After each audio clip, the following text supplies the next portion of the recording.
Well, today, Donald Trump will celebrate his 78th birthday with thousands of supporters in Florida. That's according to Club 47's president, where the event is being held. All 5,000 tickets have been sold. And the former president's opponent, President Biden, is attending the G7 summit in Italy. He met with Italy's prime minister earlier today, and he is scheduled to meet with Pope Francis later today. So let's get into this with our political panel now. Terry Sullivan is a CBS News political contributor and former campaign manager for Marco Rubio's 2016 campaign. CBS News political contributor Joel Payne is also with us. He's the chief communications officer for Move On, a progressive political action committee. Okay, so Donald Trump attended private meetings with House and Senate Republicans yesterday at the Capitol. He's celebrating his 78th birthday with his supporters in Florida. And of course, we've been talking about his campaign events to court black voters. Terry, couple of things. One, we were trying to figure this out.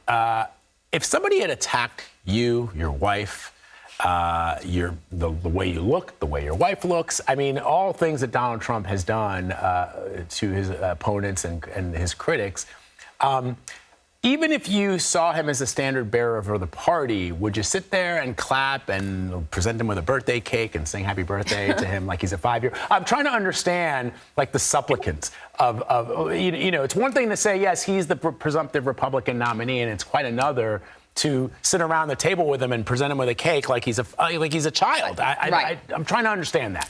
Well, Vlad, reason number 372 on why I would not be a good candidate for public office. No, I wouldn't. But look, this is a team sport. Modern politics in America is a team sport. And once your team decides who the captain of that team is, everybody gets behind them and you fight like heck. And so that's what the party's doing. Both parties have done it. I think neither party is unilaterally excited about their nominee from all of it. We see that very much on the Democrat side when you've got leaders of the party saying they wish that Joe Biden hadn't run. James Carville just the other day said he wish he hadn't run, but since he's 100% behind him because it's a binary choice. And so that's where we're at. It's a binary choice.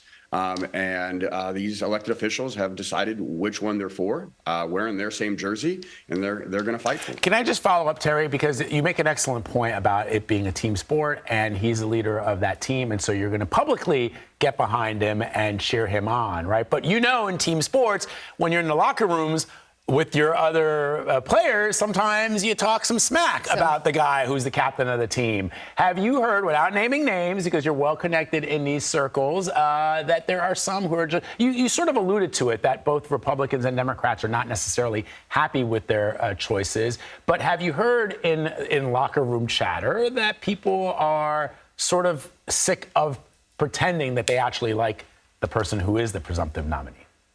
I've got friends on both sides of the aisle, and I've heard it from both sides.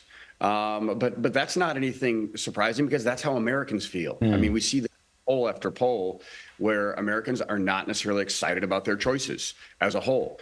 And so, but this is where we're at. This is the process that got us here. And so now we're going to dance to that music, and that's all you can do, whether you're excited about it or not. So, Joel, I got to sort of pivot over to you and ask you the same question. You've seen some of the polls, and on both supporters from both parties are a little sort of lackluster about their choices. 100%. So I got to ask you if Democratic voters are making kind of the same compromise that we're seeing Republican supporters do.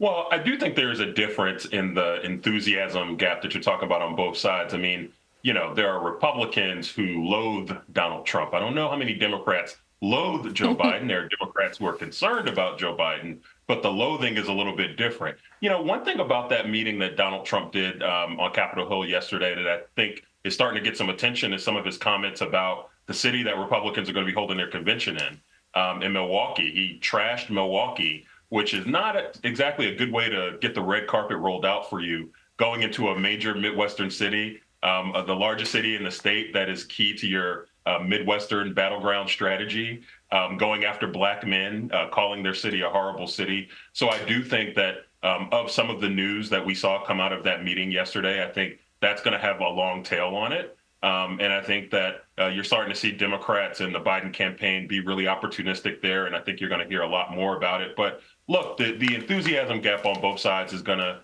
continue to linger. I will say what you're noticing with Biden is he is starting to consolidate that base because, as I've been saying for a long time, his biggest challenge has been with core Democratic constituencies. So leading up to the debate, leading up to the kind of crystallizing of the fight, I think you're starting to see Democrats come home.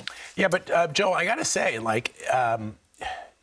you would think that with all of the challenges that Donald Trump has, that Joe Biden would be leading by a bigger margin. And he's not leading in any of the polls that we're seeing now. There's some, but really it's still kind of neck and neck. And in any other situation, it wouldn't be. So that does tell you a little bit about where voters are today and how they feel about President Biden. So as a Democrat, is that concerning? I guess it just kind of depends on what your default setting is. My default setting is this is a very divided country, red team, blue team. And I think people pick sides. And even when people answer public opinion polling, you can tell it's a ballot test.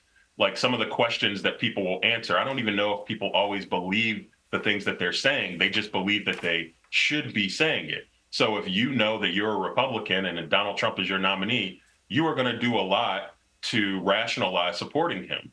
And by the way, similar for Democrats, right? If you believe that Joe Biden is going to fight for the things that you care about, you're going to rationalize supporting him, even if there are some misgivings you might have. And but to answer your question at a base level, I just think we're in a 50-50 country. And the fact that we have close elections, that's just a reality. That's been a reality for most of my adult lifetime. And I don't know if that's going to change anytime soon. I want to ask you a little bit, Joel, about, the Supreme Court issued their first sort of abortion-related ruling since overturning Roe v. Wade. In this case, they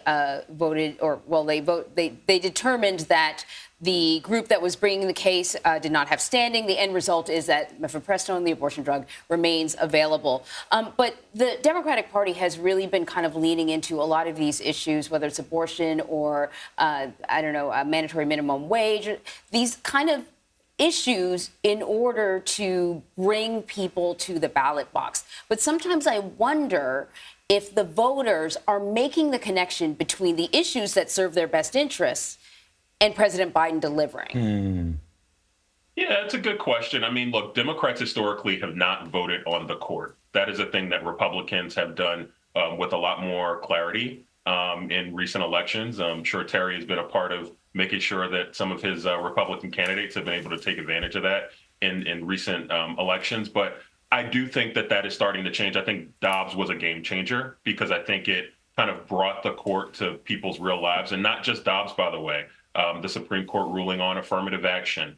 You started to see Supreme Court justices saber-rattling about challenges that could impact things like interracial marriage and abortion medication. And I'll say notable about the court's ruling, and look, I'm not a legal scholar, but they ruled against ruling on it because they said that the plaintiffs had no standing. They did not rule against like the idea of limiting abortion pill access. And I do think that's an important thing for Democrats to highlight as they are trying to keep their base engaged, because this court has made it very clear that precedent does not really matter to them and that they will go after precedent when they feel like it's politically opportunistic, because this is a very extreme right-wing court. That's just a reality. Donald Trump nominated 3 of these justices. This is a 6-3 Republican court, and I think that is going to have to be motivating for Democrats. All right, Terry, Joel, great to talk to you guys. Thank you.